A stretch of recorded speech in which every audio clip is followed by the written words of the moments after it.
Yo, welcome to the hub. I'm Sam, Matt. and today we're gonna be reviewing. Doctor Who. Yep, this episode being called Knock Knock. Credit where credit's due. I will admit, I thought, let's be honest, it wasn't the best episode. There were a few horror elements that were okay, but the story was kind of throwaway paper thin. But I thought Peter Capaldi was real good as a doctor. There were some funny bits in there. That there was a lot of personality to it and a lot of charm to him himself, which I thought was probably what the interactions of him trying to like fit in with while he's going around with the students and kind of gelling in and stuff like that. Some of those interactions were spot on and really made him appealing. I Because like the setup of the old haunted house thing and whatnot, and I like the fact they wouldn't leave. I didn't really dig like the whole bug thing, but the idea of the episode in general, I thought was pretty good. Oh, okay. See, I just thought it was one of them ones that was just like whatever. But Yeah, really, I thought it was better than last week. like, I mean, when it's kind of like, it was jokes when like he left, and then they're like going through the house, they're hearing the creak, and they open the door, and there's like in the cupboard. That was good, and it was really, I mean, they seem to have really eased him into a kind of it's kind of hard to pinpoint his personality because like obviously at the start of when he first popped in or whatever as in first became Doctor Who, he was real grumpy and stuff like that, and then he lightened up a bit, and now was really kind of, I think it's more appealing, like him being old and kind of being like relevant and appealing to young people as opposed to like a young actor just kind of doing it, you know what I mean, and Yeah, kind of trying to show that he's like an older. It's easier him looking older and like giving the appeal of being younger as opposed to being young and yeah. trying to I, be th- a I think wizard. I think that makes sense anyway, because Matt Smith was the opposite of that, right? He was a young guy who acted like an old dude, Hmm. and so you do the opposite of Capaldi. I think it makes sense. Yeah, it was definitely good. Bit of pop culture thrown in there, little mix.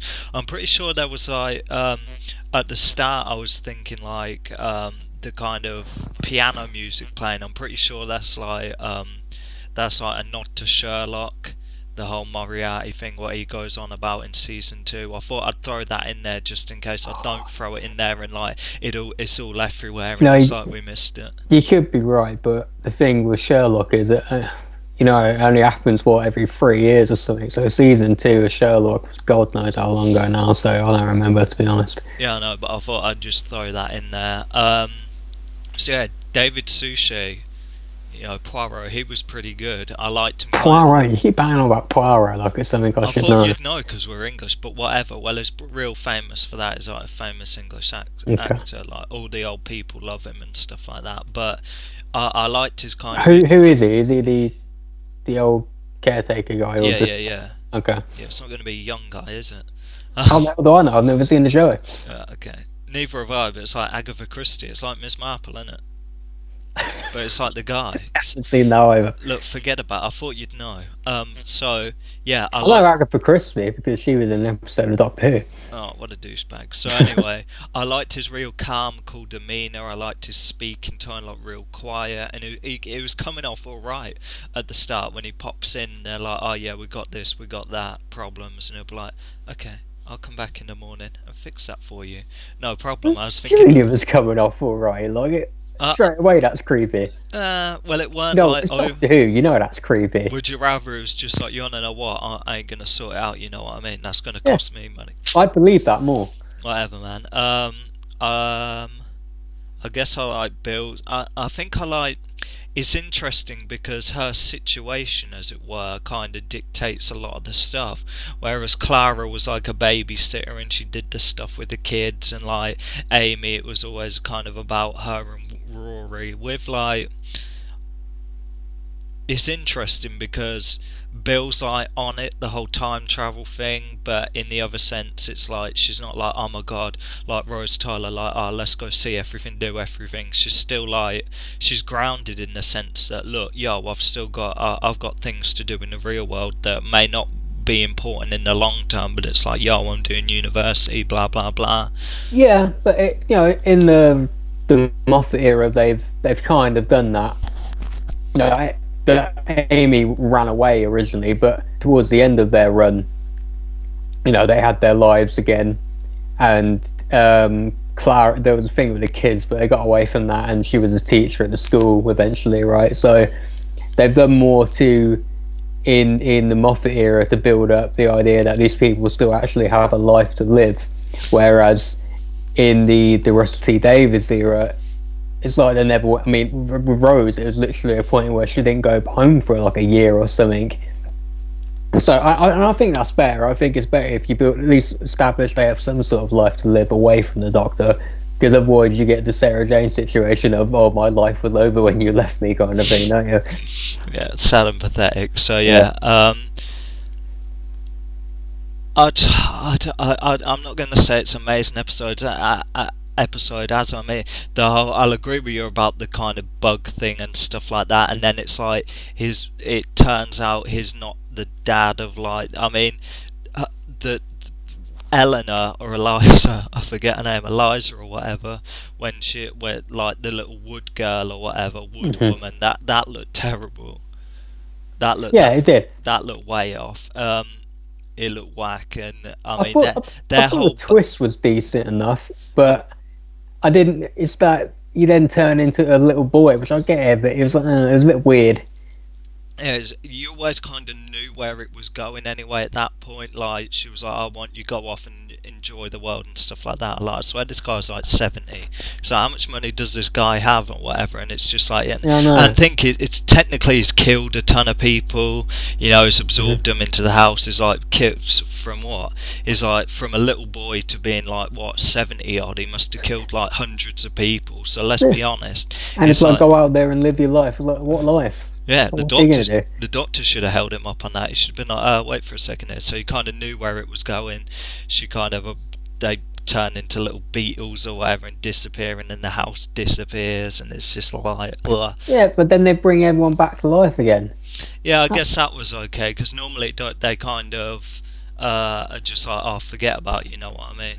Yeah, but I'd rather that. I mean, if you're gonna bring him back to life, at least make it like a big moment, like it was in that I can't remember now, The Empty Child or whatever the second part of that was. They managed to save everyone. It was kind of one of them episodes. That's what I was going to bring up. It was kind of like very reminiscent of that kind of storyline. And of course, after that, we get on to the whole vault mystery thing.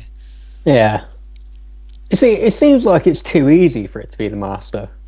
Yeah, I don't really know who it could be, because you could look at it as like playing the piano, the different tunes, and then it's like he pars off Nardole as well. So I don't really see the point of him being round if he's only going to be in like 20 seconds of each episode. So yeah, there kind of is like, yo, buzz off, whatever, and then it's like, oh yeah, let's have dinner or whatever. You're a prisoner here as much as I am. So it's like, okay, then why? Why is this person a prisoner? And you got to figure he's putting himself in a position where he has to be around, because obviously whoever's in there's dangerous in the fact he can't just be like, you want to know what, off you pop. You know what I mean? He has to keep them in there, and he has to hang about to make sure they don't escape or whatever. Yeah, I mean, who else could it be? As much as I want to say it's too easy for it to be the Master, I don't get who else it could be. Could be interesting. The problem is as well, like, any really storyline is going to have to be wrapped up by the Christmas special for him regenerating. So really, I mean, I would say maybe it's another Time Lord or something, but then who's it going to be to the point where he has to keep him imprisoned? It's the only way I could think, and this would hurt my head too much, if it's like the Doctor himself, but how would that work? What, doing like a Flash thing? Like future Barry's Avatar? Yeah, maybe. Or like a past version, I don't know. I have no idea. That's why I don't hypothesize on this show, that it normally blows up in my face. So I'll figure they'll drop it, because I'm pretty sure in episode 6, that's when Missy pops up. So it's episode 4 now, so I figure it's going to be revealed at the end of next episode. Okay. whatever's in it, because we've seen from whatever, now we've seen it open it up and there's just like light on his face, so now we're probably gonna see who's actually in there. If it's a master, whatever, I'm not bothered. But if it is the master, in fairness to the show, I don't think they ever planned on actually revealing him like they did, being the coming up on the next in this season, blah blah blah. Yeah, they should have cut that out, and they should have denied rumours. They really should have. You can't though, can you? Once it's out, it's out. But you can still be like, oh, a bit of surprise. There'll still be that little bit of surprise. I really don't know who it is. I'm not too like all over the place, but at the moment that's kind of the bit I'm like getting through the episode to see that bit. Yeah, it's a bit convoluted, but I mean, if the episode's gripping, I'm hot for it. Let's talk numbers. Yeah, like you say, it wasn't the best. I thought it was a bit better. I mean, you might disagree. I thought it was a bit better than the last week, though. I think I gave that 6.5. So. 7. There was an air of mystery of it. I think there was a lot of kind of personality from the Doctor. I like that bit, like at the end where they're just like standing around looking at the building being destroyed, and then they're like, "Oh, you better get off to the estate agents." I was like, that was good. You know what I mean? I thought that was good. See, that's where the kind of grumpy stuff's kind of funny. You know what I mean? But that was a solid line. I like bits of it. I'll give it a 7.5, but then again, it weren't. You know what I mean? No. Yeah.